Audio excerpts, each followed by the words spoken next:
어렴풋이만 알고 넘어갔던 세상의 여러 뉴스들, 다양한 관점을 나누어 제대로 이해해 보겠습니다.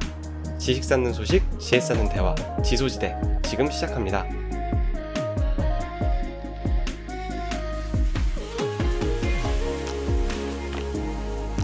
네, 안녕하세요. 안녕하세요. 네, 사회 맡고 있는 안대리입니다.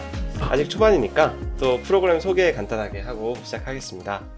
저희 프로그램은 뉴스 또는 이제 여러 매체 통해서 듣는 사회의 여러 소식들에 대해서 나름 전문 분야로 공부하고 또 관련 업계에서 일을 하고 있는 사회자들이 이제 소개를 하고 관련해서 토론을 하면서 이제 어렴풋이 알고 넘어갔던 내용들에 대해서 제대로 한번 대화를 통해서 더 깊게 알아보자 하는 이제 취지를 가지고 만들어졌습니다. 사실 지금까지 이제 2번 진행했잖아요. 그리고 이제 처음에는 이제 신 선생이 로이더 관련해가지고 얘기를 해주셨고, 다음으로 제가 이제 시스템 반도체 시장 관련해서 또 얘기를 했었는데, 두 분은 뭐 지금까지 얘기했던 것들 좀 이렇게 지식을 넓히시는데 도움이 좀 됐습니까? 어떻습니까? 뭐 일단 윤성빈이 되기 위해서 한 걸음 더 나아갔다. 여기에 큰 의미가 있지 않나 생각합니다. 네. 많은 분들이 아주 유익하게 보셨을 거라 생각합니다. 그래서 결국 스타터팩은 사셨습니까?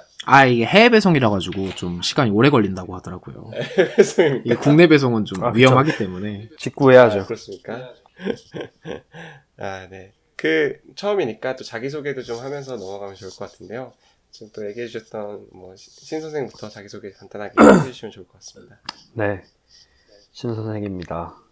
예, 수업을 2시간 하고 왔더니 목이 지금 완전 나갔는데,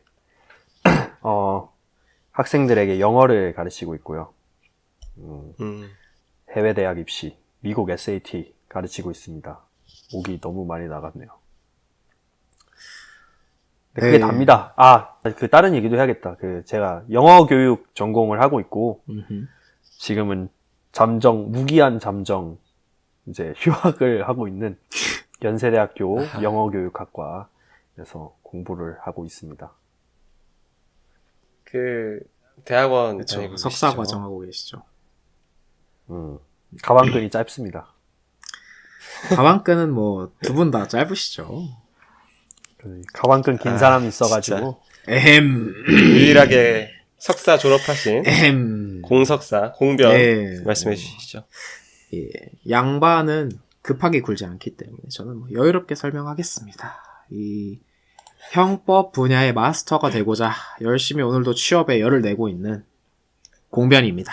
네, 아직도 취업을 못했고요.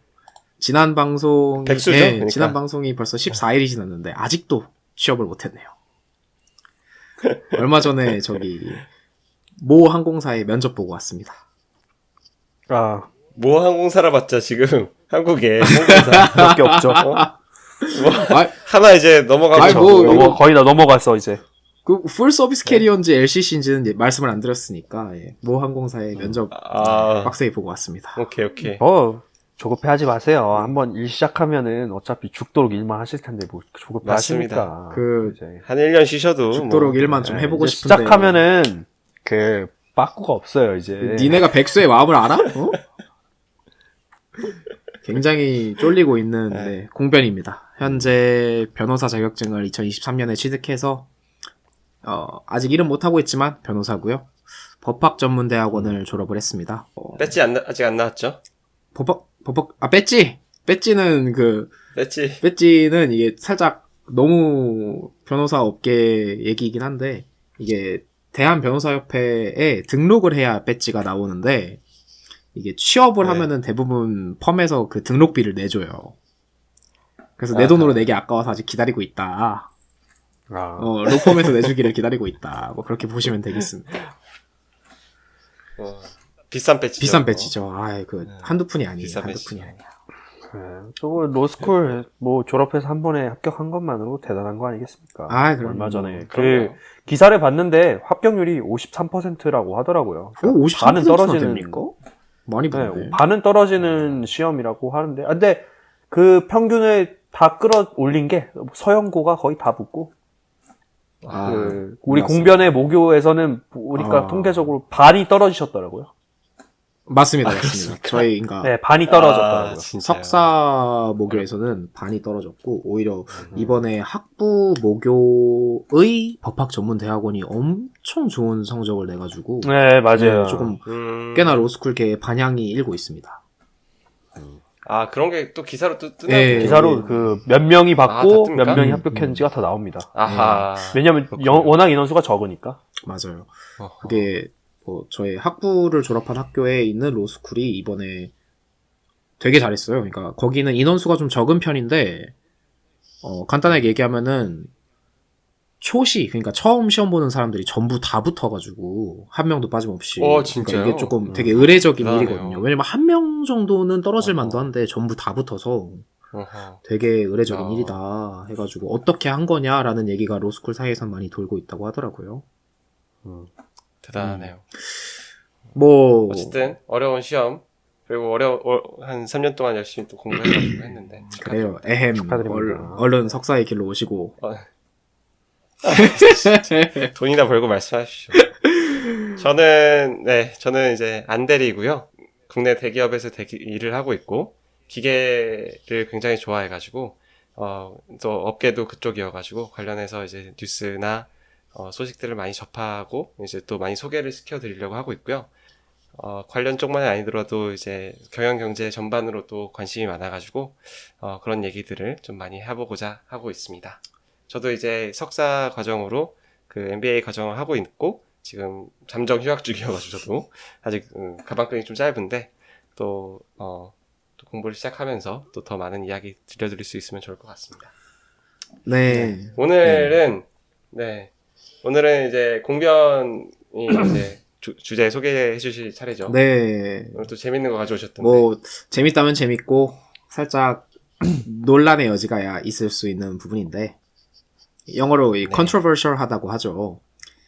그래서 어허. 일단 제가 오늘 준비한 주제의 메인 주제는 촉법 소년입니다. 굉장히 핫한 주제죠. 촉법소녀. 항상 핫해왔고 요즘도 핫한 그 촉법 소년이라는 주제를 준비해 왔는데 저희 이제 멤버들은 한 번씩 이 영상을 봤는데 최근에 지난달이죠. 2023년 4월에 되게 유행? 이슈가 됐던 영상이에요.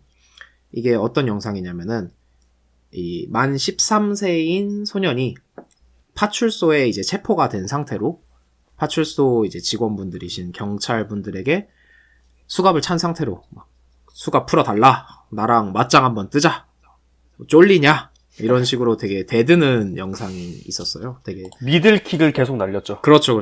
이제 폭행도 하고 막 욕도 하고 그런 영상이었는데 이게 저는 되게 보면서 엄청 씁쓸했거든요. 이게 우리나라의 경찰분들이 이런 취급을 받아도 괜찮은가라는 생각이 드는 씁쓸한 영상이었는데 그 영상이 이제 오늘의 주제인 촉법소년과 굉장히 연관이 있어가지고 같이 한번 신청을 했고요. 그래서 그러니까 결국 만 13세는 아직 촉법소년의 이제 보호를 받는 그렇죠. 나이인 거죠. 그렇죠. 그래서 오늘의 주제인 촉법소년 그리고 그 연령의 하향에 대해서 한번 얘기를 시작해 보겠습니다. 뭐 아까도 말씀을 드렸지만 만 13세인 영상 속의 소년은 택시 요금을 지불하지 않아가지고 파출소에 체포가 된 것이라고 하고요. 형법상 만 14세 미만의 형사 미성년자였기 때문에 경찰관을 향해 발길질을 하고도 그냥 보호 처분을 받은 것에 그쳤다고 하는데요. 참 여기서 미리 말씀드려야 될 게 형사 미성년자인지 여부는 행위시를 기준으로 판단을 합니다. 이 소년의 경우에는 택시 요금을 지불하지 않은 것, 그러니까 사기죄의 요소가 있는 거겠죠. 그래서 체포가 됐던 건데 범죄 행위 당시에 이제 그 택시를 타고도 요금을 지불하지 않은 당시에 형사 미성년자였다면 판결 당시에 만 14세가 넘었더라도 여전히 형법 제9조에 형사 미성년자로 취급이 된다라는 거를 조금 사이드 지식으로 알아주셨으면 좋겠고요. 이에 관련해서 일산 경찰에서는 범죄 후에 체포당한 뒤에도 자신이 촉법소년이라면서 굉장히 당당한 모습을 보이는 경우가 적지 않게 들리고 있습니다. 지난해 2022년 7월에는 한 촉법소년이 파출소의 문을 발로 차고 몽둥이 같은 거를 하나 들고 순찰자 위에 올라가서 행패를 부리는 경우까지 있었죠.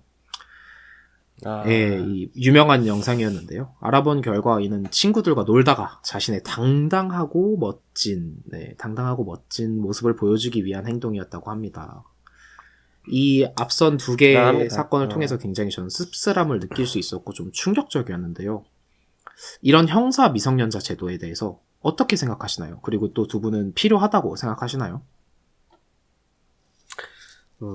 저 같은 경우는 사실 오늘 주제를 받고 내가 논란이 될 만한 멘트를 많이 날릴 수도 있겠다는 생각을 제가 개인적으로 했는데 네. 왜냐면 저는 예전에는 두드려 맞아야지 이거 깜빡 보내야지라는 생각을 했지만 제가 이제 학생들을 가르치다 보니 솔직히 미성년자를 보호하는 법이 어느 정도 필요하다고 생각을 합니다. 어린 나이라고 무조건 봐주는 거는 안 되겠지만 사실 옛말에 아이들이 뭐 힘들고 어려우면 다 어른 탓이다라는 말이 있잖아요. 저는 저런 행위를 하는 아이들 대부분이 가정적인 문제가 있다라는 통계를 봤거든요. 그러니까 정상적인 집안에서 양육을 받은 친구가 저런 행동을 하는 경우가 정말 많이 없다고 하더라고요. 대부분 부모님이 안 계시거나 가정 형편이 굉장히 좋지 않거나 하는 친구들이 저런 행위들을 이제 저지른다고 하는데 그래서 단순히 어떤 강한 처벌, 엄벌을 하기보다는 좀 장기적으로 보호 관찰이 필요한 대상이지 않을까라는 생각을 좀 합니다. 근데 사실 그런 안 좋은 환경에서 자라난 또는 이제 불우한 환경에서 자라난 소년들이 이런 범죄를 저지르는 것에 좀 더 잘 노출되어 있다고 하는 거는 사실 커서도 마찬가지 아닌가. 그렇지 않습니까? 사실 지금 범죄자들 정확하게 통계는 모르겠는데 지금 범죄자들 이제 구치소에 형량을 살고 계신 분들이 과연 얼마나 또 행복한 가정에서 또 자랐을까? 그러니까 그런 것도 생각해보면 어렸을 때 만약에 네. 그런 환경에서 자라서 어떻게 보면 교육이 제대로 되지 않은 거잖아요. 그런 친구가 범죄를 저질러서 어린 나이에 소년원에 갔다는 건 네. 정말 그 성인이 돼서도 그런 악순환을 따라갈 수밖에 없는 어떻게 보면 정석 루틴을 따라간다고 생각을 해요. 그 소년원을 가는 것부터가 이 사회는 정말 내가 어떻게 디딜 수 있는 곳이 없구나. 될 대로 되라지 라는 길로 빠지게 되는 그 시점이 더 그냥 당겨지는 거 아닌가. 그러니까 근본적인 문제 해결 같아 보이지 않는다라는 생각이 든다라는 거죠. 그러니까 지금 말씀해 주신 거를 좀 정리를 해보자면 학생들이 이런 범죄를 저지르는 것이 자신만의 특징적인 부분보다는 가정 환경에 대한 영향이 많았기 때문에 그런 것에 대한 이제 전환점을 줄 수 있는 그런 뭔가 다른 활동이 필요한 것이지 그냥 무조건적인 처벌만이 답은 아닌 것 같다. 그쵸. 뭔가 그죠? 근본적인 해결을 하지 않으면은 어차피 낮춰도 계속 발생할 것 같다. 처벌을 나이를 더 낮추는 한이 있더라도 아마 크게 달라질 것 같진 않다라는 거죠. 들어보시면 아시겠지만 벌써 핫하죠. 이 주제가 굉장히 논란의 여지가 될 수 있기 때문에 저는 가능한 한 이 논란의 중심에 서 있기 싫기 때문에 개인적인 의견은 배제하고 객관적인 정보 전달을 그런 거 있습니까? 객관적인 정보 전달을 하도록 하겠습니다. 진짜. 이렇게 슬쩍 피해가고 취업을 해야 되기 때문에 네 그래서 일단 먼저 우리가 이것에 대해서 얘기를 하려면 촉법 소년 제도에 대해서 알아봐야겠죠.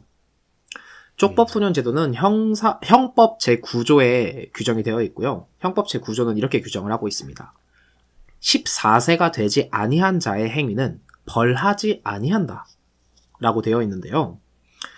우리 형법상 범죄가 성립하기 위해서는 구성요건, 위법성, 그리고 책임이 인정돼야 된다고 크게 얘기를 합니다. 물론 이에 대해서 학설 대립이 있겠지만 그 부분은 배제를 하고요. 아까 말씀드린 구성요건, 위법성, 책임이 인정되어야 되는데 이 만 14세 미만의 자에 대해서는 범죄를 저지른 경우에도 즉 구성요건이 인정이 되고 위법성이 인정이 됨에도 불구하고 책임이 이제 법률 용어로 조각된다고 하는데요. 쉽게 얘기하면은 책임을 인정할 수 없기 때문에 범죄가 성립하지 않는다. 그렇기 때문에 벌하지 않는다. 라고 얘기를 합니다. 그렇다면은 이 형사 미성년자 질문이 있습니다. 네네 질문하십시오. 네. 보호 조치를 받았다고 왜 하셨잖아요. 그럼 보호 조치는 도대체 뭡니까? 이게 조금 더 쉽게 설명을 드리자면은 보호 처분을 받은 것은 형법상의 형벌을 가해진 게 아니에요. 형법상의 형벌을 가해진 거는 네. 우리가 이제 일상적으로 쉽게 얘기하는 빨간 줄이 그어졌다라고 하죠.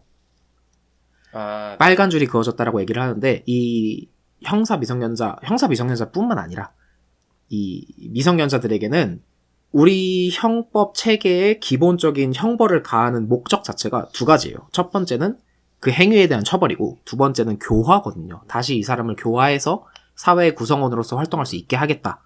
그런데 이제 미성년자들에게는 그 형벌의 비중을 두기보다는 교화의 비중을 두기 때문에 그 사람에게 벌써 아직 성인이 되지 않은 자에게 빨간 줄을 긋고 그런 낙인을 찍음으로써 성인이 됐을 때 사회생활을 힘들게 하기보다는 갖가지 처분을 통해 가지고 이 사람을 교화하는 데 조금 더 집중을 두는 의미에서 보호 처분을 받았다라는 얘기를 하는 거고 이것은 형법상의 형벌을 받은 것으로 취급하지 않습니다.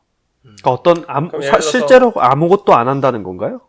그냥 뭐 말만 하는 건가요? 그냥 보호 처분했다. 이거는 함부로 얘기하면 문제가 될 수 있을 것 같은데 아무것도 안 했다기보다는 네 이제 말로써 절차상 무언가를 하긴 했다. 했다 절대 아무것도 안 한 게 아니다. 네. 절차상 무언가를 말로써? 했다. 말로써. 어허! 13살짜리 그러면 안 돼. 애기한테 그러면 돼요, 안 돼요? 여러분 저는 그거를 여러분 하셨다. 저는 취업을 해야 됩니다. 네, 조금 네, 봐주시고요. 그렇죠. 그렇다. 왜 뭐 그거 가지고 뭐 예, 하겠습니까? 네, 그래서 알겠습니다. 계속 해도 되겠죠? 네, 네, 네, 넘어가겠습니다. 네, 말씀하십시오. 그렇다면 형사 미성년자 조항은 왜 만들어졌을까요?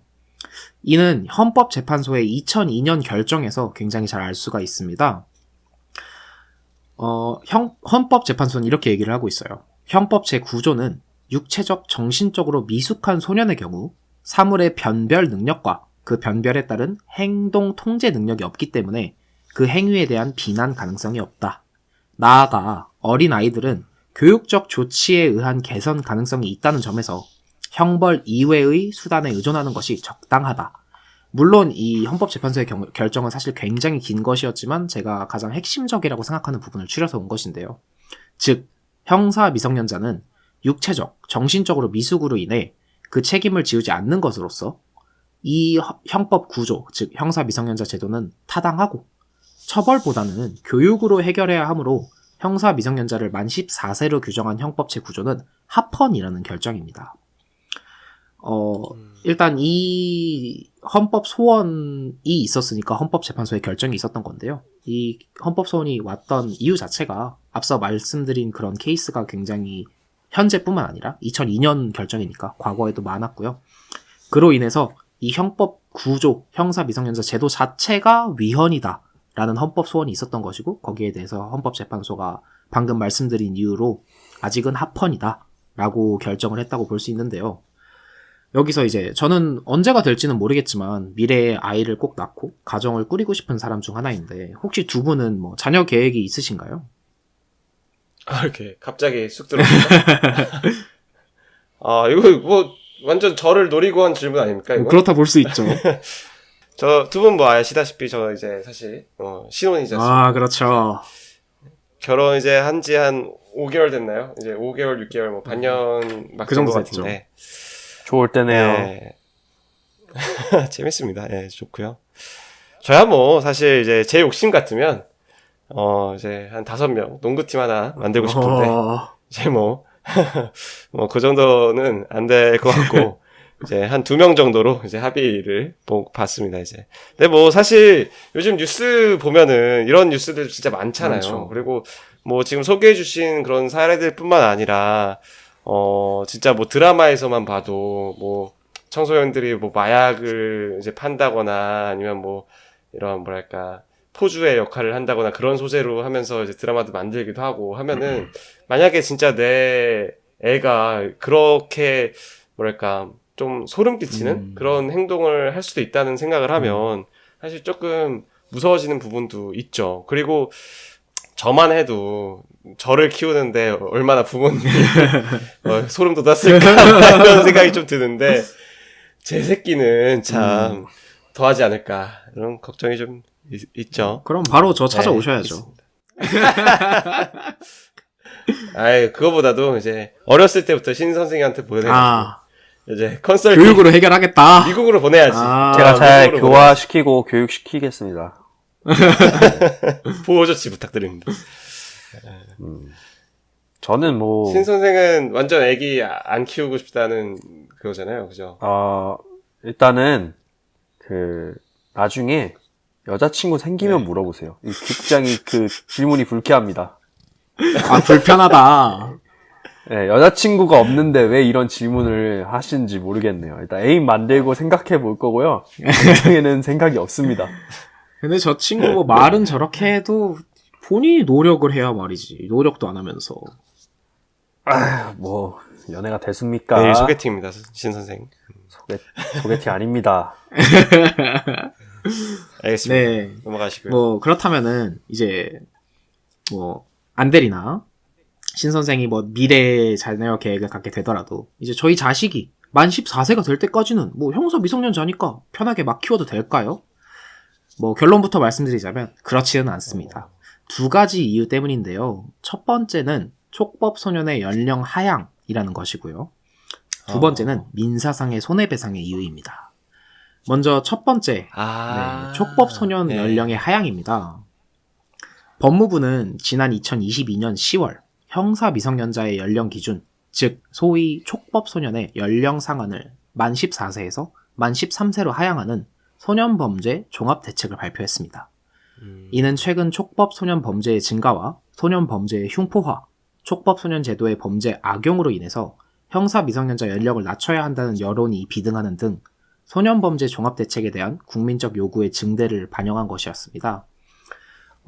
기본적으로 간단하게 법무부가 제시한 표를 보면은 촉법 소년 연령 하향에 대한 입장에 대해서 여론조사 결과 국민의 80.2%가 찬성, 5.4%가 반대, 그리고 15% 정도가 중립 혹은 입장 없음. 그러니까 이 표만 본다면 국민의 대다수가 촉법소년 연령 하향에 대해서 찬성을 하고 있다라고 보실 수 있겠네요.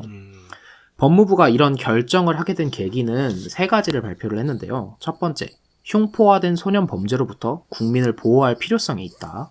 두 번째, 보호 처분을 받은 촉법소년 중 13세가 차지하는 비중이 약 70% 상당이다.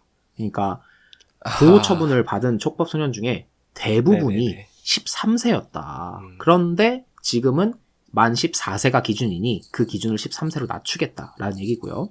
세 번째 이유로는 13세를 기준으로 초등학교와 중학교를 우리가 구분하지 않습니까?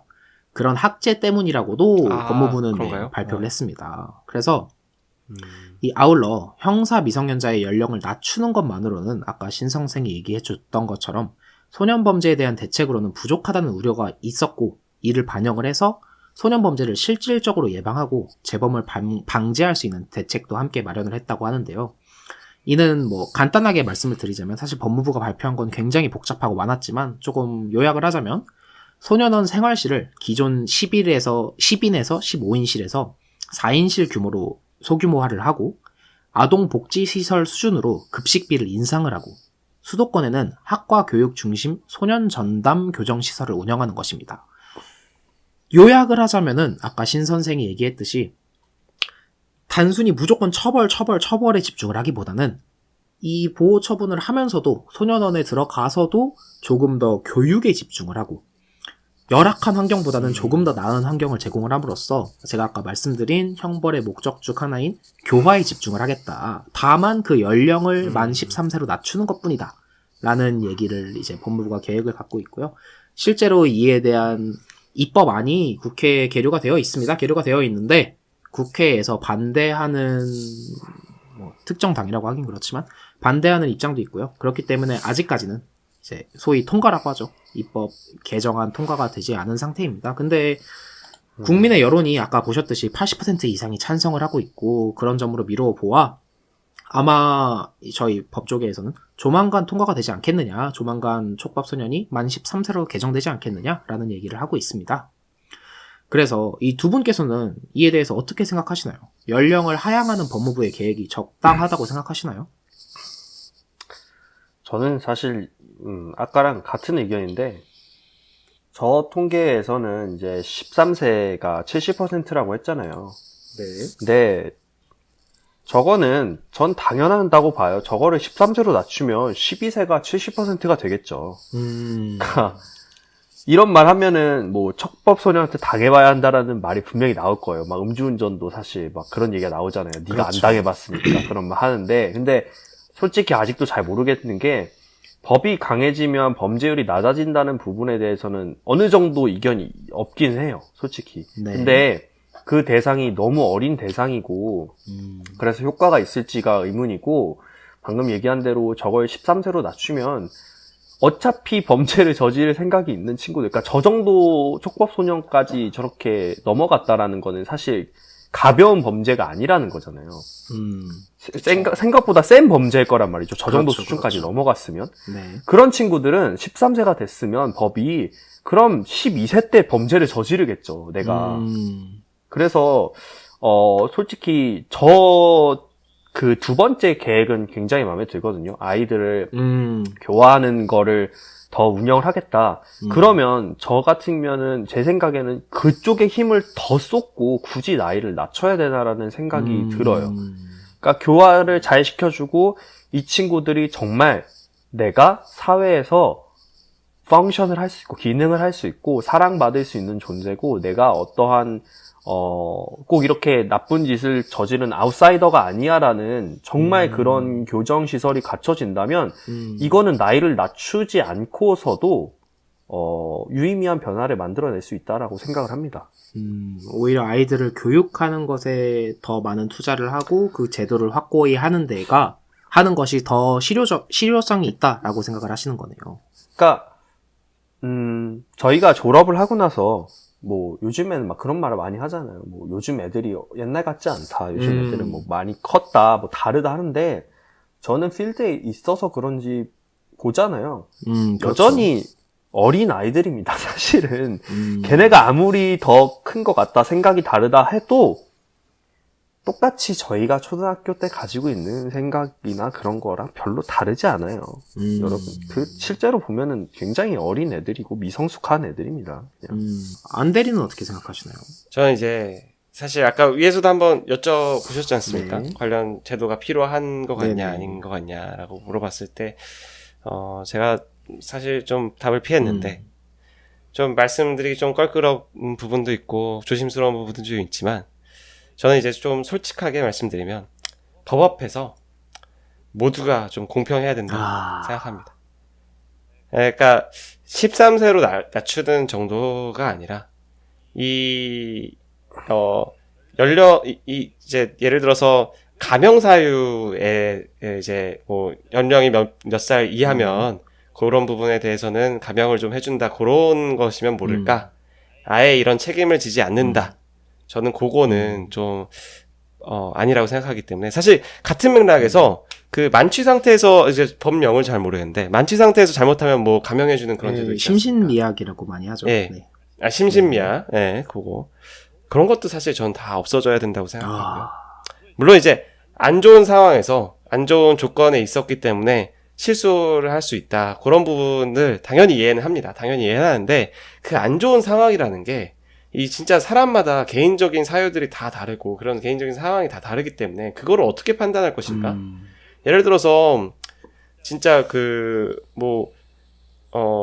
가정 환경이 정말 안 좋고, 정말, 뭐랄까요, 돈이 너무 부족해가지고 항상, 쩔쩔매고, 그런 집안이어도 행복하게 자라는 집안도 있을 거고, 그런 집안에서 자라나는 친구들도 있을 거고, 다만 그 친구가 예를 들어서 정말, 안 좋은 성향을 가지고 있어서 범죄를 저질렀을 수도 있고, 뭐 정말 어떤 작은 것이 트리거가 될 수 있는지가 우리가 모르는 것이기 때문에, 그런 것에 대해서, 이런 상황에 대해서 또 다 염두를 해주고서는 뭐 책임을 안 지운다, 그런 거는 저는 사실, 좀 아니라고 생각하고요.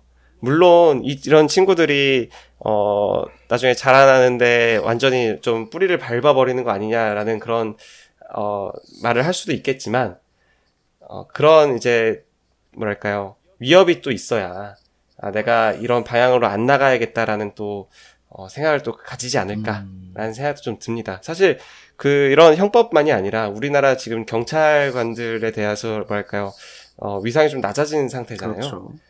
진짜 이 법을 뭐로 알고, 막 나가는 분들이 참 많고, 하는데, 진짜 미국처럼 막 바닥에 꿇어 앉혀가지고 막 총으로 위협하고 그 정도까지는 아니더라도, 정말. 레슬링 기술 법을 걸어버리죠, 집행하는 그냥. 태클 그냥 걸어가지고. 예. 막 뚝배기를 깨버리죠, 그냥. 받고.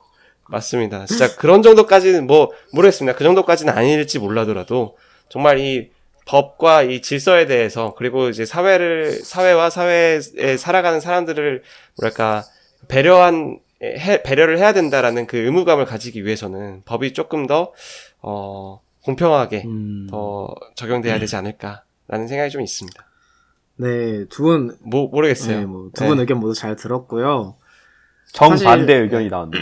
그러게요. 예상했습니다. 굉장히 컨트로버셜 하기 때문에. 근데 이제, 안대리가 말씀해주신 심신미약이나 그런 부분에 대해서는 제가, 추후에 기회가 된다면은, 이것도 굉장히 재밌는 주제니까요. 음주운전이 대표적이겠죠. 네.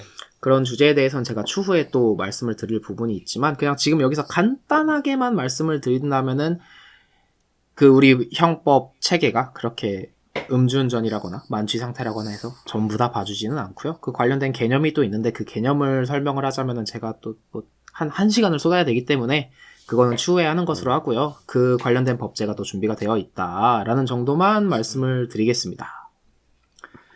네, 그래서 이제 다 그런 게 있겠지만 이런 조건들이 있겠지만 저는 그런 조건들 다 가명사회 해주면 안 된다고 생각합니다. 필요 없이 다 공평해야 된다. 진짜. 공평해야 된다. 오케이, 알겠습니다. 좀 그런 부분이 좀 있다. 굉장히 극단적인 의견 잘 들었고요. 정말 비인간적인. 네. 저는 취업했으니까요. 살려주라. 비인간적인 의견 잘 들었습니다. 잘 피도 들었고요. 눈물도 없는 의견. 이에 대해서는 저희가 추후에 또 한번 얘기를 해보는 걸로 하죠. 네, 그래서 두 번째는 아까 말씀드린 것처럼 민사상의 손해배상입니다. 사실 이 부분이 이게 저는 딱 와닿았어요. 그렇죠. 진짜. 그럴 수 있겠다. 그렇죠. 예. 사실 저도 이 부분이 조금 더 흥미롭게 느껴지실 수 있겠다라고 생각을 했는데요. 일반적으로 알려져 있는 것과는 조금 다를 수 있습니다. 그래서 조금 이 대본을 준비하면서도 조금 고민을 했어요. 이게 너무 전문적이라 가지고 재미가 없지는 않을까. 그렇지만 그래도 제가 전문성을 가지고 있는 분야고 한번 최대한 간편하고 쉽게 전달을 해보도록 노력을 했으니까 한번 들어보셨으면 좋겠습니다. 네, 그래서 민사상 손해배상인데요. 제가 이제 가장 먼저 말씀드려야 될 거는 재미없겠지만 민법 조문이 나옵니다. 자, 민법 제753조는 이렇게 얘기하고 있어요. 미성년자가 타인에게 손해를 가한 경우에 그 행위의 책임을 변식할 지능이 없는 때에는 배상의 책임이 없다. 아니, 그럼 이걸 보면은 그럼 미성년자가 내 차 위에 올라가서 막 뛰고 침 뱉고 난리를 쳐도 아무 배상도 못 받는 거냐? 배상의 책임이 없다며? 라고 생각하실 수 있는데요. 결론부터 말씀드리면 그렇지 않습니다. 이 민법 제753조를 자세히 살펴보면 책임 능력이 없는 미성년자는 불법행위 책임을 지지 않는다는 것입니다. 이 말을 바꾸어 보면은 저희 법 체계는 기본적으로 반대 해석을 허용하거든요. 그러니까 이 법이 A는 B다 라고 얘기를 하고 있다면 A가 아니면 B가 아니다 라는 것이 이제 반대 해석의 기본인데요. 그렇기 때문에 이 말을 바꾸어 보면 미성년자이더라도 책임 능력이 있다면 불법행위 책임은 진다를 의미하는 것입니다. 그렇다면 이런 의문이 들죠. 미성년자가 어느 정도의 연령에서 책임 능력을 갖추는가? 근데 이에 관한 명확한 기준은 솔직하게 말씀드리면 없습니다. 이 대법원의 판결을 분석해보면 대체로 미성년자이더라도 만 12세를 넘어가면 책임 능력이 있는 것으로 본 사례가 많기는 합니다만은 이는 대체적인 것이고요. 구체적인 사례에 따라서는 얼마든지 그 결론이 달라질 수가 있습니다. 한마디로 표현하면 그때그때 다르다라고 말할 수 있겠는데요. 실제 판례를 제가 한 2개 정도 준비해봤습니다. 사실 판례가 거의 굉장히 많은데요. 먼저 이제 대법원의 1989년 5월 9일 선고 88다카 2745 판결인데요. 물론 이 판결도 굉장히 길지만 제가 현재 저희가 얘기하고 있는 부분이 책임 능력이, 미성년자의 책임 능력이 언제 인정되는가에 관련된 부분이니까요. 그 사건에 관련된 부분만 따오면은 이 사건에서는 만 16세에 5개월 남짓된 고등학교 2학년에 재학 중인 학생인데 이 학생이 불법 행위에 대한 책임을 변식할 지능이 있다라고 대법원은 판단을 했고요. 이 사건은 평소에도 같은 반의 구분은 물론 다른 아이들과 시비가 굉장히 잦은 가해자가 결국 사소한 시비 끝에 일방적으로 그부를 구타를 해서 상해를 입힌 사건이었습니다.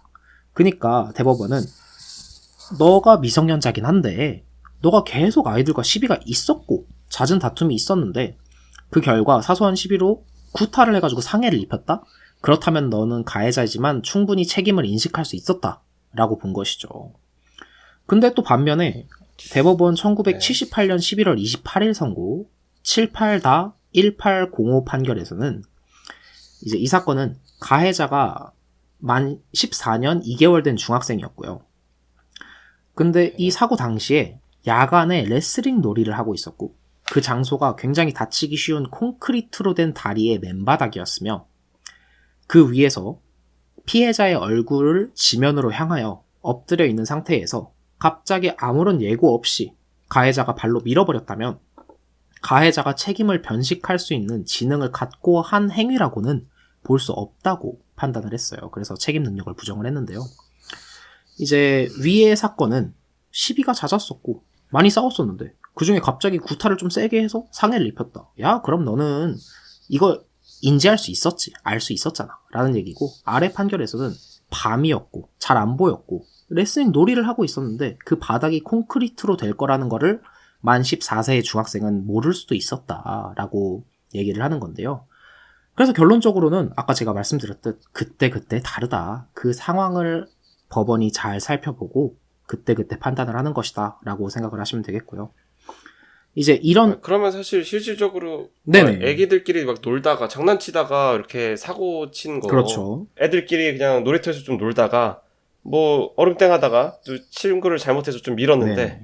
뭐 애가 뭐 이빨이 깨졌다. 깨졌다. 이거 그런 거는 뭐 사실 좀 봐주겠네요, 사실. 그렇죠. 아무래도 뭐 그런 느낌인 것 같아요. 그런 부분이라고 볼 수 있겠죠. 이제 일반적인 상식상에서 이 정도면은 책임 능력을 인지할 만했다라고 생각한다면은 안대리의 생각이 맞겠죠. 물론 대법원의 판결을 기다려봐야겠지만 애들이 실수 치는 거는 좀 봐주는 경향이 좀 그렇게 있다. 생각하셔도 괜찮을 것 같습니다. 오케이. 그래서 이제 미성년자한테 책임 능력이 인정이 된다면은 민법 제753조가 적용되지 않겠죠. 왜냐면 민법 제753조는 아까 말씀드렸던 것처럼 책임 능력이 없는 미성년자는 손해배상 책임을 지지 않는 것이니까요. 않는다. 그렇죠. 그래서 오케이. 책임 능력이 있다면 민법 제753조가 적용되지 않고 그러면 미성년자한테는 손해배상 책임이 인정이 되겠죠. 아니 근데 그러면 미성년자가 손해배상할 능력이 없으면 어떡하냐. 왜냐면 지금 미성년자 그 자체한테 손해배상 책임이 인정이 됐으니까요. 근데 미성년자가 뭐 벌이가 있는 것도 아니고 부모님의 그쵸. 용돈으로 그거를 다 커버할 수도 없고 지나가다가 롤스로이스 이제 대가리 뽑으면 이제 난리 나죠. 그러니까 배상할 능력이 없잖아. 그거 어떻게 배상할 거야. 저도 안 되는데 지금 백수라서. 네. 그러면 미성년자한테 손해배상할 능력, 그 경제적인 능력이 없으면 어쩌냐라고 걱정하실 수 있는데요. 이 판례는 책임 능력이 있는 미성년자의 불법 행위로 인하여 손해가 발생한 경우에 그 발생된 손해가 여기부터가 조금 어려운데요. 미성년자의 감독 의무자, 이제 대부분의 경우 부모가 되겠죠. 감독 의무자의 의무 위반과 상당 인과 관계가 있을 경우에는 감독 의무자는 일반 불법 행위자로서 손해배상의 의무가 있는 것이라고 얘기를 합니다.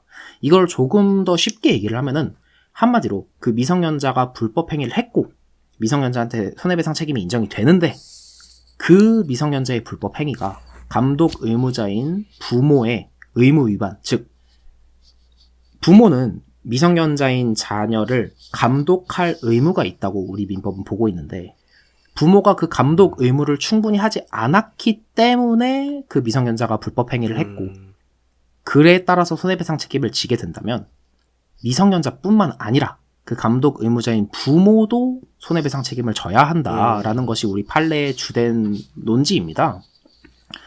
그래서 결론적으로는 미성년자의 손해배상 책임과 그 감독 의무자인 부모의 감독 의무를 충실히 하지 않음으로써에 인한 손해배상 책임이 병존하는 것이고요. 그렇게 되면 결론적으로는 배상할 능력이 있는 부모에게서 그 손해배상을 받을 수 있다는 말이 되겠죠. 방금 보신 그부와의 갈등이 잦았던 고등학생 케이스 있잖아요.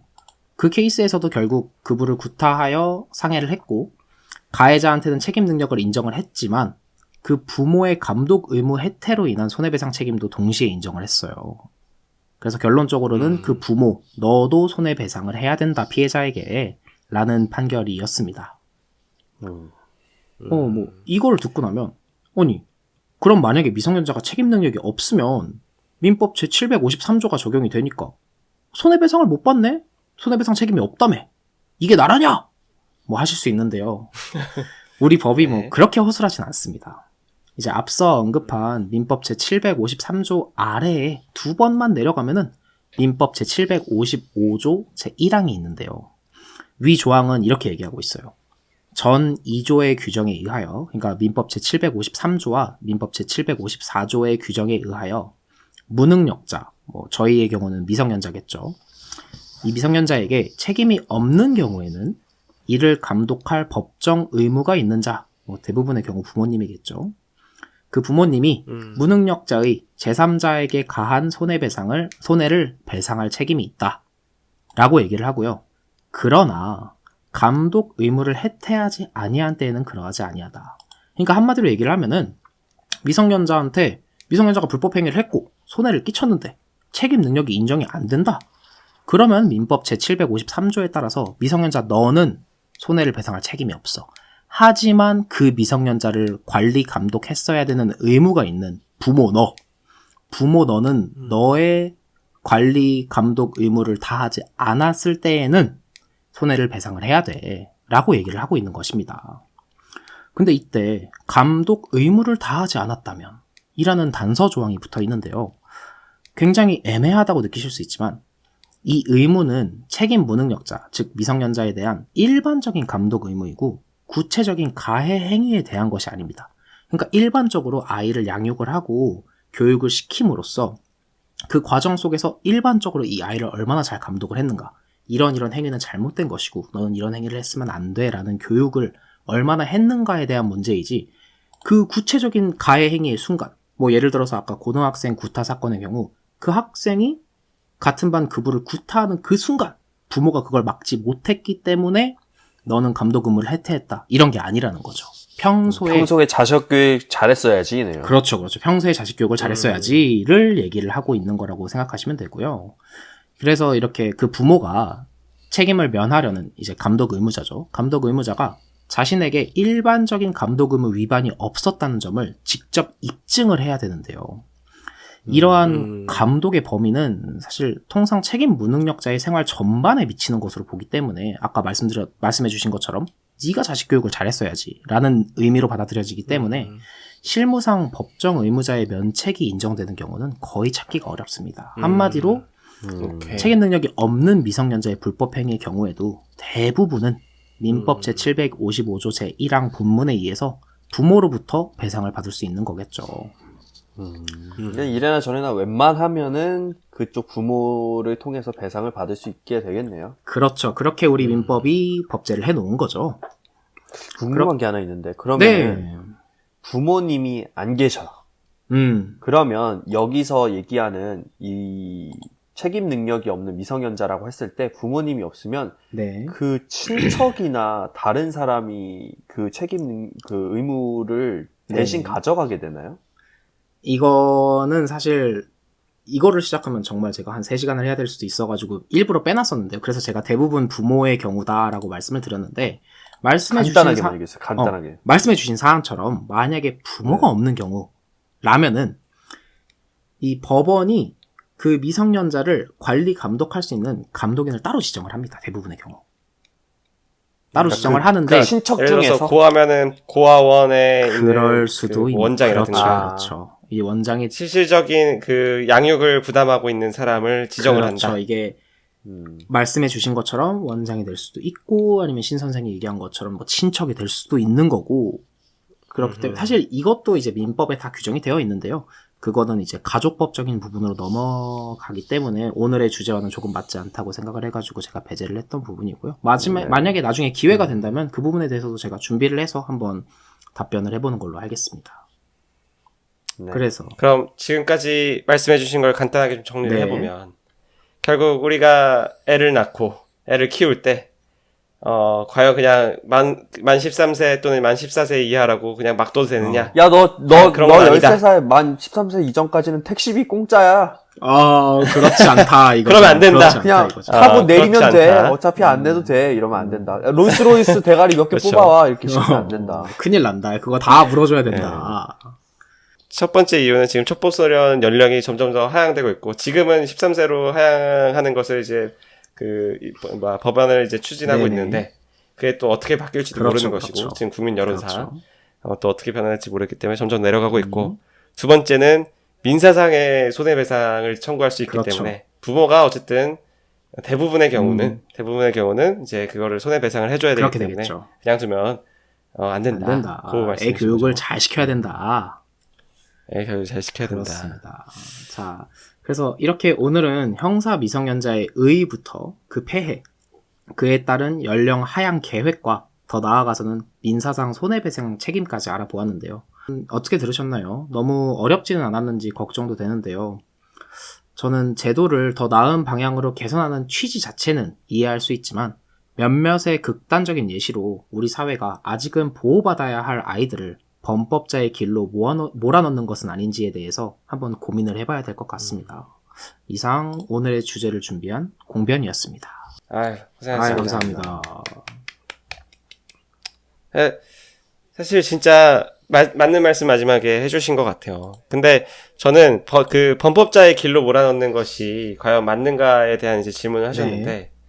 저는 이런 생각도 들어요. 그러니까 범법자의 길이라는 게 항상 고난의 길이어야 되는가? 범법을 하고 난 이후의 삶이 진짜 우리가 생각하는 그냥 낙인 찍힌 그리고 항상 이제 고난을 받아야 되는 그런 삶이어야 되는가?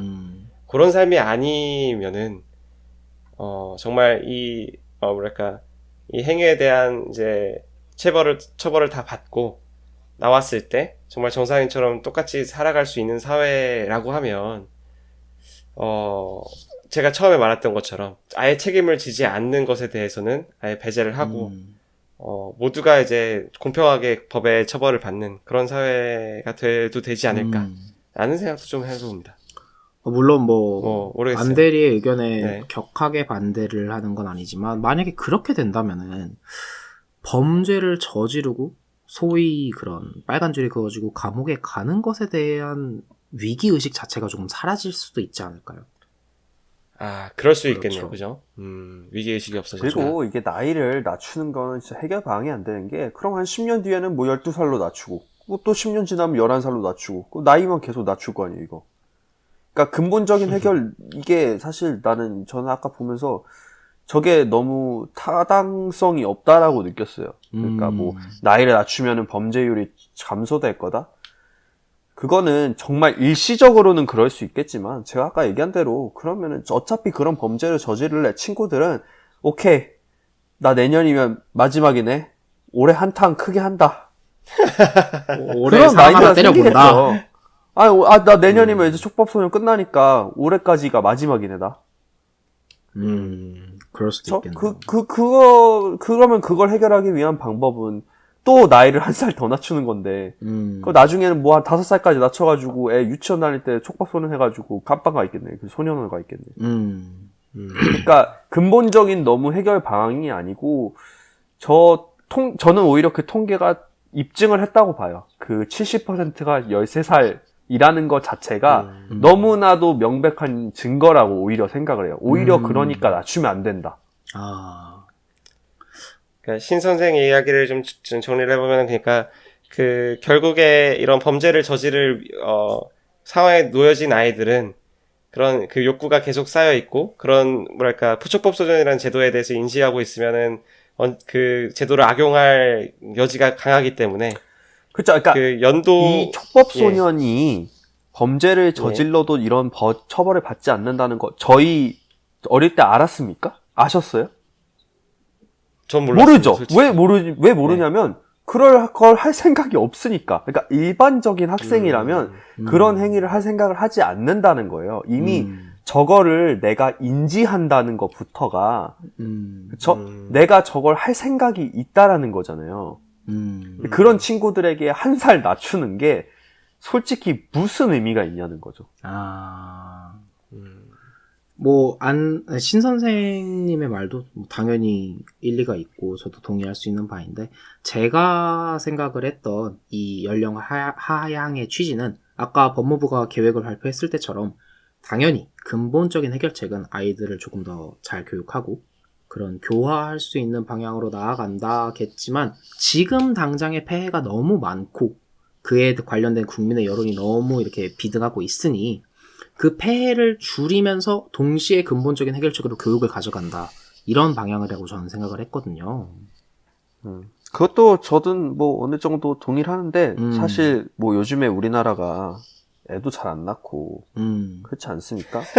아니 안 그래도 애도 안 낳고 지금 분위기 안 좋은데 뭐 애들을 뭐 이렇게까지 조져가지고 이런 분위기를 조성하는 게 솔직히 맞나 싶어요. 국가적인 그러니까, 이득인지 모르겠다. 아니 우리가 솔직히 저희가 어렸을 때는 우리가 어리기 때문에 많은 혜택도 보고 많은 배려를 받았다고 생각을 하거든요. 그렇죠. 근데 좀 이제 우리 아니니까 뭐 당해봐라 약간 이런 마인드도 있는 것 같아요. 정말로. 아니 왜냐면은 우리가 진짜 다시 한번 생각해보면 13살 진짜 어려요. 정말 어려요. 정말 그렇죠. 어리고 그때 하는 판단의 대부분은 주변 환경의 영향을 어마어마하게 받는 나이입니다. 솔직히. 그렇죠. 굉장히 많이 받을 수밖에 없겠죠.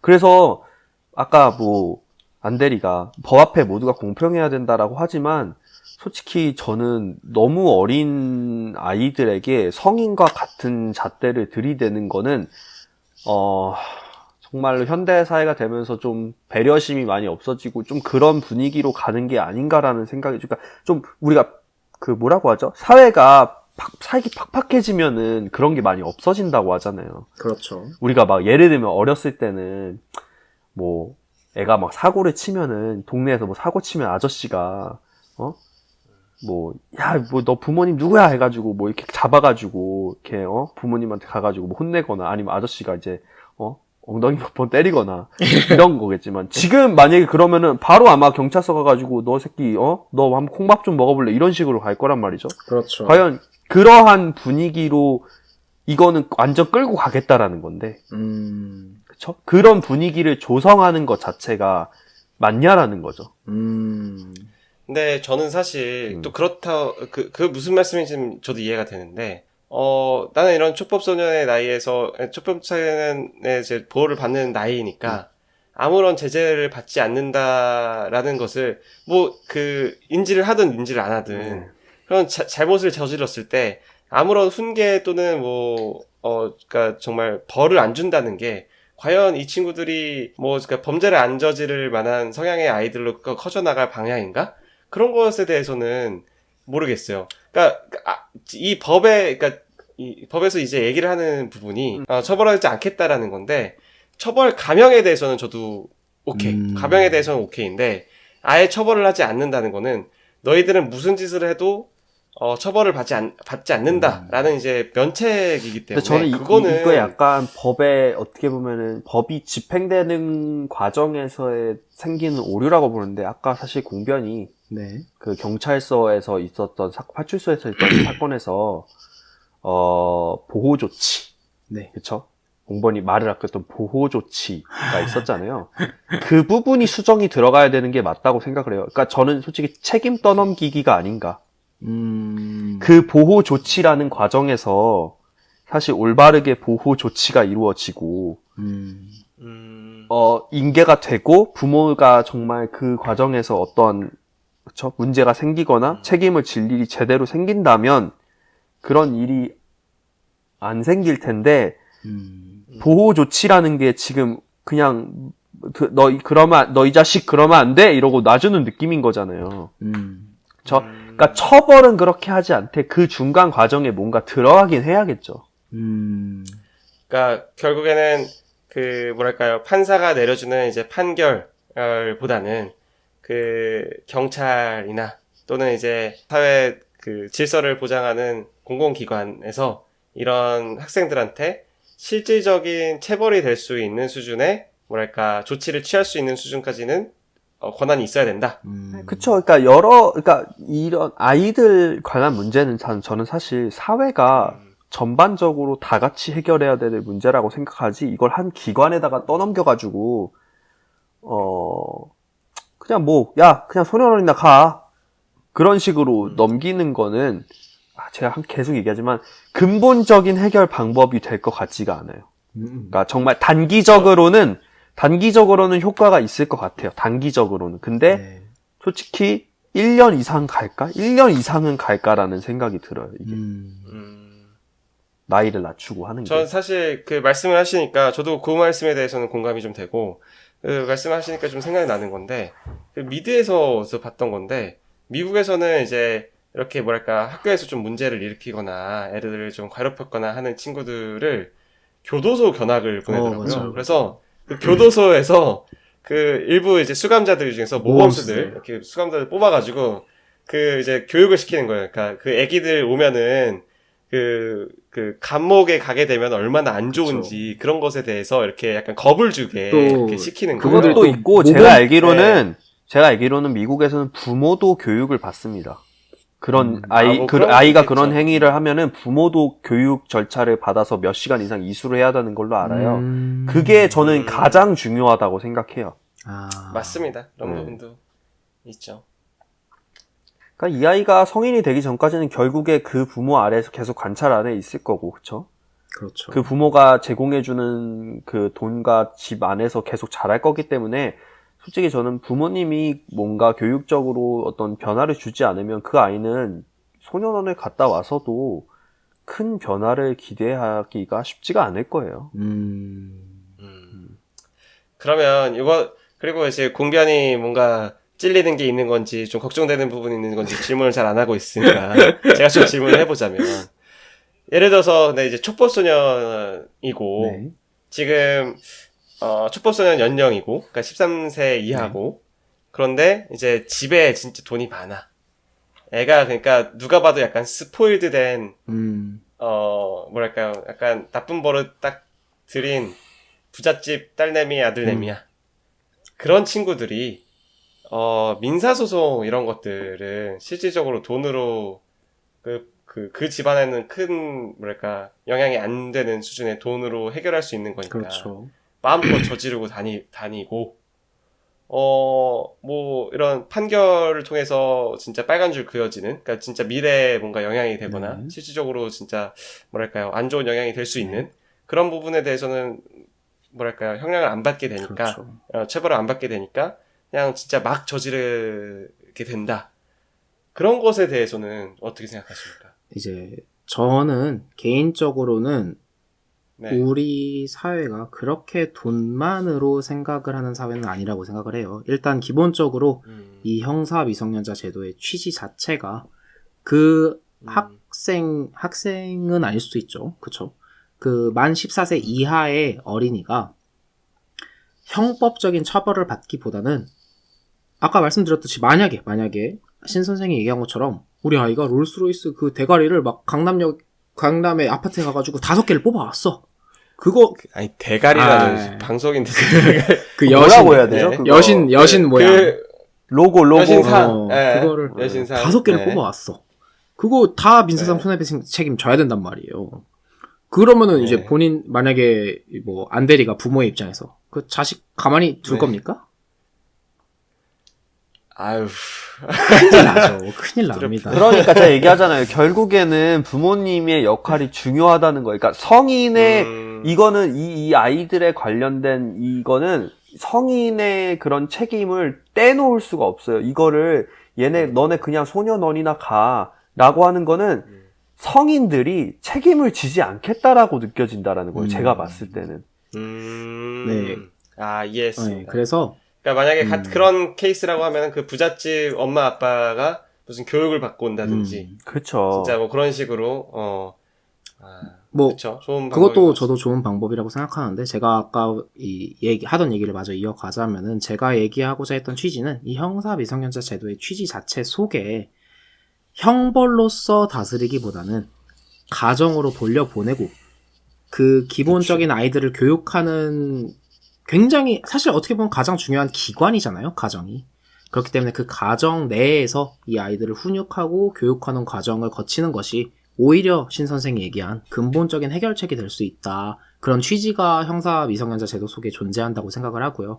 그렇기 때문에 아까 이제 안대리가 얘기해 주신 질문에 대해서는, 단순히 집에 돈이 많다고 해가지고 아이가 범죄를 저질렀을 때 괜찮아, 돈으로 해결하면 돼. 저는 이렇게 생각하지 않는다는 거죠. 적어도 만약에 저희 부모님이라면 절대 그렇게 행동하실 것 같지 않아요. 오히려 너의 이런 행동이 어떻게 잘못이 됐고 왜 하면 안 되는 것인지, 타인에게 왜 피해를 주면 안 되는 것인지에 대해서 적극적으로 훈육을 하실 것 같은 부모님이 우리나라에는 많다고 생각을 하기 때문에. 그러니까 맞습니다. 그 네, 롤스로이스 머리통 대가리라고 하면 안 된다 그랬죠. 그 로고. 로고를 뽑아왔는데 부모님이 야 괜찮아 그거 돈으로 해결하면 되라고 하는 부모님은 제가 볼 때 이미 그분도 범죄를 굉장히 저지르고 다닐 거예요 이미. 그럴 수도 있죠. 그럴 수도 있지. 네. 아니 이미 그 본인이 범죄에 대한 의식 자체가 별로 없다는 거잖아요. 그렇죠. 그렇죠. 그 사람은 제가 볼 때는 굉장히 뭐 무조건은 아니겠지만 높은 확률로 그분도 어디 가서 별로 그렇게 법을 따르면서 살 것 같진 않아요. 그렇죠. 뭐 작은 게 돼도 뭐 무단횡단이라든가. 그쵸. 그러니까 뭐 음주운전이라든가 뭐 술 한잔 마셨으니까 뭐, 그렇죠, 뭐 그렇죠. 괜찮아 집 앞이야 뭐 이 정도는 하실 것 같아 그 정도면은. 뭐 그럴 수도 있죠. 알겠습니다. 뭐. 그래서 오늘 이제 공변이 촉법소년 관련한 내용들에 대해서 얘기를 해주셨고, 이제 관련해서 어떤 것들이 이제 맹점이고, 과연 이런 이제 촉법소년이라는 제도가 있는 상황에서 우리는 어떻게 행동을 해야 되는가, 그냥 애들을 놔둬도 되는가, 그런 부분에 대해서도 한번 짚어줘 봤는데, 마지막으로 이제 시간이 됐으니까 한마디씩 하시고, 어떻게 들으셨는지 말씀해 주시고 끝내시죠. 안대리 먼저 하세요. 네. 뭐 저는 사실 저도 이제 아까 이렇게 좀 세게 얘기를 했지만 솔직히 말씀드리면 이 제도에 대해서 또는 이런 상황들에 대해서 생각을 해본 적은 별로 없습니다. 그렇겠죠. 뭐 이걸 이렇게 진지하게 고민해 볼 그런 생각을 해본 적은 없고요. 그리고 진짜 이런 영상들 또는 이런 뉴스들 보게 되면 요즘 애들 싸가지 없네. 기원전부터 있던 얘기죠. 요즘 것들은. 그쵸. 네. 그러니까 그 정도로 하고 넘겼던 문제여가지고 사실 뭐 정확하게 아직까지도 어떤 방향성이 정말 맞는 방향성인지 잘 모르겠어요. 다만 적어도 이렇게 우리가 이제 이렇게 얘기를 하면서 또는 이런 이슈들이 사회화 문제가 되면서 이런 방향성 이런 제도가 진짜 물론 좋은 취지로 만들어졌긴 했지만 보완을 해야 되는 부분들이 좀 있고, 그리고 이런 제도를 악용하지 않기 위해서는 우리가 어떻게 행동해야 되는가, 그런 것에 대해서 조금 리마인드가 되지 않을까라는 생각이 좀 들고요. 그렇기 때문에서라도 우리가 이렇게 또 얘기를 하면서 또 생각을 나누면 좀 좋은 것 같다. 이렇게 하고서는 이렇게 두루뭉실하게 안전하게 끝내는 걸로. 정말 별로네요. 신 선생님, 어떻게 들으셨어요? 저는 제가 교육을 하고 있어서 그런지 또 몰라도 저는 아이들의 문제에 있어서는 어른들이 절대 책임을 회피해서 안 된다고 생각을 하고, 맞습니다. 사실 최근에 막 그런 얘기 많잖아요. 뭐 최근에가 아니라 항상 있는 얘기잖아요. 요즘 것들은 이런 말이 그렇죠. 항상 나오는데, 저는 촉법소년이 최근 들어서 범죄율이 증가하고 이런 거는 통계의 오류라고 솔직히 생각을 합니다, 개인적으로. 그러니까 원래부터 있었던 일인데 그것이 인터넷이 매체가 발달하니까 수면 위로 떠오른 것일 뿐이지, 제가 생각했을 땐 1500년대에 살았던 애들이 이거보다 더 했을 거예요. 조선시대에 살았던 애들이 그 어린 나이에 다른 애들 더 괴롭혔을까요? 지금 사는 애들이 더 괴롭혔을까요? 저도 그 생각했는데 네. 진짜 우리 7, 80년대 고등학생들 만약에 패싸움 해가지고 그래요. 싸우면은 그거 뭐 경찰서에서 이렇게 그냥 쉬쉬하고 넘어간 거지. 하면서 조 패고 그렇게 하고서 넘어갔을 것 같다는 생각이 확 그쵸. 듭니다. 그러니까, 뭐 쇼프스는 얘기도 안 나오고. 그러니까 우리가 그러니까 그렇다고 해서 이걸 해결하지 말자는 게 아니라 이제 그런 그쵸. 문제가 대두가 됐으니 이걸 어떻게 하면은 건강하게 해결할지에 대해서 논의를 해야지. 마치 지금처럼 이제 제가 아까 얘기했듯이 이거는 네 책임이야, 이건 누구 책임이야, 이건 네가 다 책임져를 떠넘기는 방식으로 해결을 하게 된다면 장기적으로 정말 좀 안 좋은 분위기가 형성이 되지 않을까라는 좀 생각이 듭니다. 아이들은 기본적으로 어리기 때문에 보호받아야 된다. 정말로. 네. 제가 고등학생들 가르치지만 고등학생도 굉장히 어리다. 굉장히 어리고, 우리 학생 때를 한번 떠올려 보자. 우리 학생 때 과연 정말 책임감이 있었는가? 우리 초등학교 6학년 때 그렇게 책임감 있는 아이들이었는가? 우유 던져보신 적 없나요? 아니, 솔직히 가슴에 손을 얹고 이거 들으시는 분들, 존이 중학생 때 정말 그런 짓을 한 번도 해본 적이 없는지. 내가 그 중학생 그쵸. 때 우유 제티 타먹기 싫어서 우유 한번 던졌다고 그 아저씨가 너 소년원 가봐라 해서 그 촉밥소년 그딴 거 없고 너 소년원 가봐, 너 부모 불러와 해서 했으면 어린 마음에 상처받지 않을까요? 정말로. 그렇기 때문에 저는 너무 아이들을 이렇게 궁지로 몰아세우는 분위기를 좀 형성하지 않았으면 좋겠다는 생각이 듭니다. 맞는 말씀이십니다. 좋은 얘기네요. 저 같은 경우는 이제 변호사로서 그리고 준법 시민으로서 태어나서 한 번도 그런 우유를 던지거나 하는 짓은 해본 적이 없다라고 말씀을 드릴 수 있겠고요. 저희가 아는 것만 해도 우유는 안 던졌어도 뭐 다른 걸 많이 던지시거나 이렇게 꽁초를 튕긴다거나 좀 하셨을 것 같은데. 모닝글로리 사장님이 굉장히 저를 싫어하셨었는데 그 모닝글로리에 저 때문에 이게 볼록 거울이 생겼다라는 얘기가 있었거든요. 그래요. 우리 다 그런 경험 있잖아요. 문방구에서 뭐 이렇게 슬쩍슬쩍 아닌 척 하지 말고 다들. 제트 스트림이 그렇게 갖고 싶었어. 제트 스트림이. 저 유의한 카드 저거 한 팩만 가져가면 모르지 않을까. 그렇죠. 그렇죠. 두 분 의견 너무 잘 들었고요. 저도 사실 공감하는 부분이 있고, 근데 이제 오늘 같은 경우는 제가 준비한 주제다 보니까 아무래도 객관적으로 정보 전달을 하고 싶었다라는 게 좀 있었던 것 같아요. 제 의견이 너무 반영이 되면은 일반적으로 편향된 정보를 전달하게 되니까. 그래서 그랬던 게 좀 있었던 것 같고, 저도 사실은 아이들, 그리고 특히 이제 만 14세 혹은 13세의 형사 미성년자라고 규정되어 있는 아이들 같은 경우 조금 더 부모 혹은 그런 법정 책임자의 책임이 더 있다. 그렇기 때문에 아이들을 형벌로 다스려서는 안 된다라고 생각하는 입장 중에 하나고요. 또 이제 저의 주제에 대해서 조금 오늘의 후기를 말씀을 드리자면은, 아까도 말씀을 드렸지만 너무 어렵지는 않았나, 그리고 또 재미가 없지는 않았나라는 고민을 하면서 준비를 하면서도 그런 고민을 했었는데요. 재미가 없을 수가 없는 주제입니다. 네, 그래도 이제 민사적인 부분은 법조문이 너무 많이 나오기도 하고 해가지고 제가 변호사다 보니까 조금 거기에 심취해서 준비를 한 부분이 있는데, 만약에 지루하셨다면 정말 죄송합니다. 다음번에는 제가 더 재밌게 준비를 해보도록 하겠고요. 오늘 들어주셔서 너무 감사합니다. 수고하셨습니다.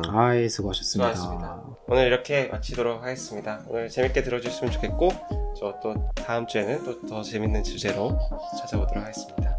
고생하셨습니다. 감사합니다. 감사합니다.